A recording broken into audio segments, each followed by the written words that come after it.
What's up, guys? Welcome back to my channel, and today I'm going to be giving you guys, this is like my biggest unpopular Degrassi opinion, I think. Like, actually my biggest like unpopular opinion in all of the Degrassi universe is I liked the Miles and Lola trope in Next Class. Like, I'm being so for real.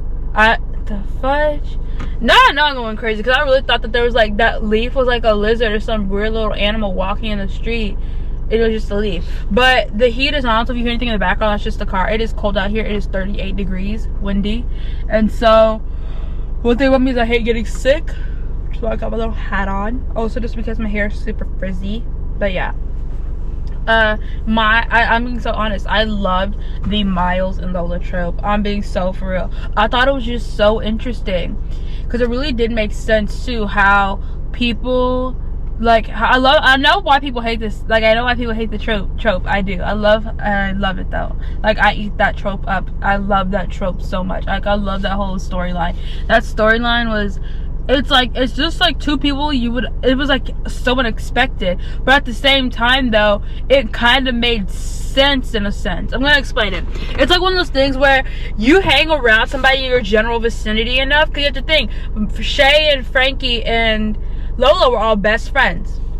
And so think about the amount of times they had sleepovers and have been at Frankie's house, and Miles was there. And so you always have to think, it's like you guys are all best friends, and then you have just the older brother that's always there, but he's like also always doing his own thing. And so further down the line, then you have to think too, at one point Lola dated Lola dated Tiny, and so because she dated Tiny, it was like a whole other situation, and it was so interesting to watch. And afterwards, not gonna lie, I mean, it's over. I hated how people treated like Lola, Shay, and Tiny, like Lola, Shay, and Frankie. Like, it was kind of weird, but whatever. And that was one thing I really did love about like that whole trope, was just that you would never expect. That was like so unexpected, but it made sense because they were always like in the same vicinity. Like, she was friends with the Hollingsworth, and so then she was friends with Hunter too. She was friends with Hunter and Frankie, and so she was acting like she was friends with them. And so I was just like, that's kind of cool, and I always thought it was really interesting to see, and I loved it. I don't know why, I just really loved their connection, and like it was a friendship. You know what's crazy though is how Miles cheated on Miles is the one that cheated, right? But everybody is so angry at Lola more than Miles, which is weird. Like, that's just the weird. Honestly, I hated when Miles and Tristan got together. I really did. Because here's the thing. I hated it purely because Tristan and Maya were supposed to be best friends. Like, you two are best friends and you're gonna go date her ex-boyfriend? That's just trashy. Like, that's just so crappy to do. So I hated that relationship ever since then, because of the fact that Tristan was just so judgy, and because of the fact that that's literally your best friend's ex-boyfriend. Are you serious right now? And then you know what's crazier is that in the end, Maya and Tristan became Tristan and Zoe became best friends, and Zoe, quote unquote, dated Miles too before Tristan, I think. Yeah, and so I was really just sitting here like wondering what is happening, you know, because that's just not a good friend, you know. I hated that. And then the crappiest is like Tristan and Maya being friends or whatever. Never, like, the people are like, oh my gosh, I'm so happy that I get to see Maya and Tristan's friendship. It's been so long. Why they stop talking? Let me put it into perspective for y'all. Imagine you have a boyfriend, you break up with your boyfriend, your quote unquote best friend starts dating your boyfriend. Before he starts dating your boyfriend, he gets angry at you because because the teacher was fooling around with your best friend, by the way, who's only like 15 or 16 years old, and this teacher's like 30 something years old. And then, or even if he's not 30, it's still very illegal, very wrong, and he blames you and gets angry at you. So he gets angry at you and blames you, and basically never forgave you for the fact that you like said this teacher is like a predator. And then he dates your ex-boyfriend. He basically ditches you all together for a girl that was like awful to you.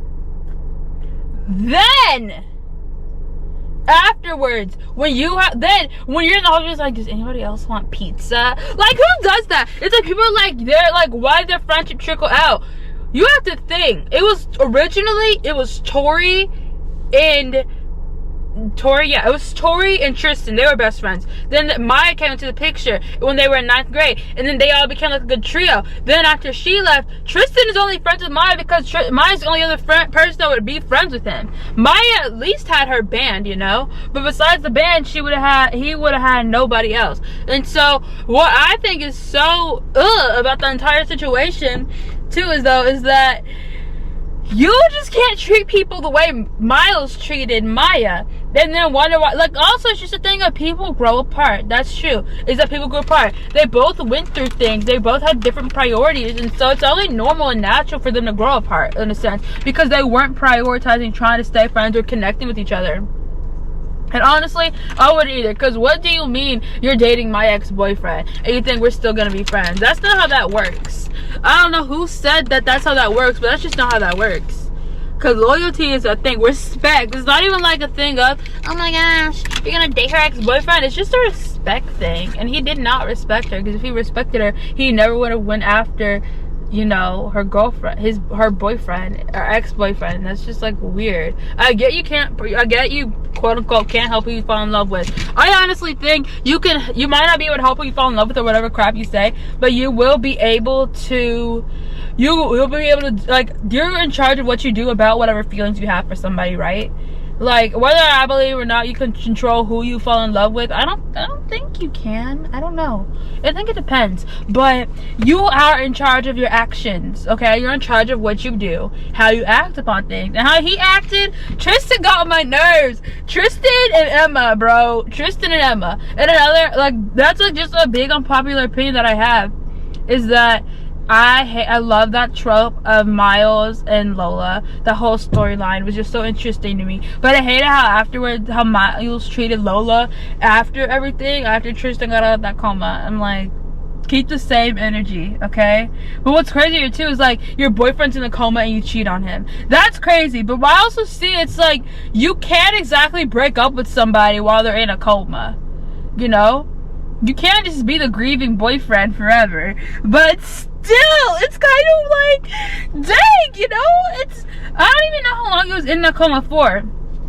I'm just thinking about how everybody in that show would treat somebody some type of way, and then they'd get upset or whatever when they found out that these people weren't fooling with them. And like, we would not realize the amount of times people, like, I'm gonna be honest, I don't really like Grace a lot, but the way people would treat others, and then they'd be like, wait, you don't like me? Why?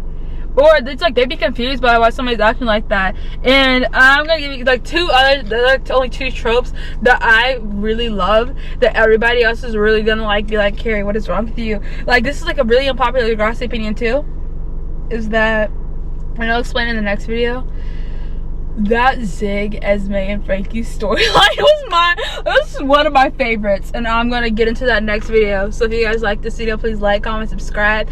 I will see y'all in the next one. Bye.